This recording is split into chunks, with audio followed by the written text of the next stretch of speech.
Now, in the year 2026, these cheap fraudsters stole absolute privacy of thought. This Ravi Shankar fraud, he uses fraud tech. And he's like, I'm you, you're me. I don't want to be here. I don't want to. I want to ask him to call me on his podcast, done a shot, and talk to me like a gentleman or like a man. He'll say, no, he's a woman. He'll say he's a woman, chatka, ijada, anything because he made fraud money for many years.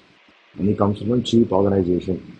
So they'll come up with anything. They don't have any fucking ounce of self respect.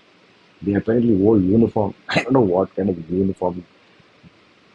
If he takes a shit on his own uniform, I think it would be, I would say that would not be enough.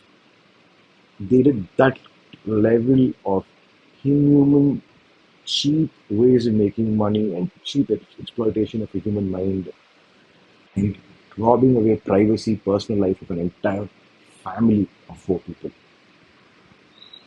Now, I would ask him, where are his children?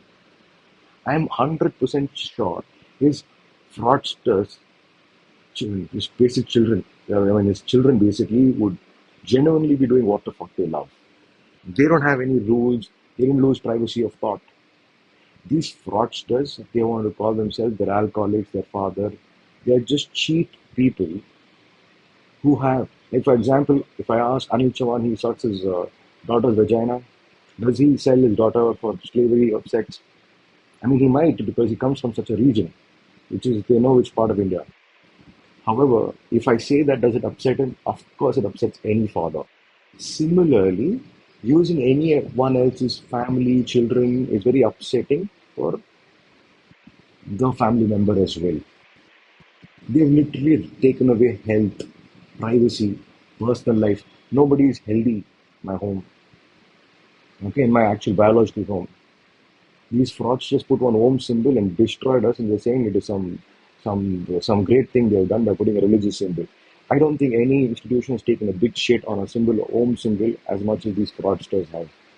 Because using that symbol for any fraud like torture, which they pulled off for years on one family, clearly shows how cheap they are in their heart.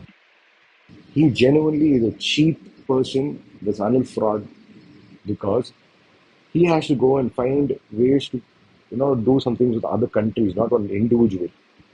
No matter how much stupidity they come up with naming a person different country, it doesn't matter. They're cheap people. Isolating one person itself is cheap for many years. It's cheap behavior.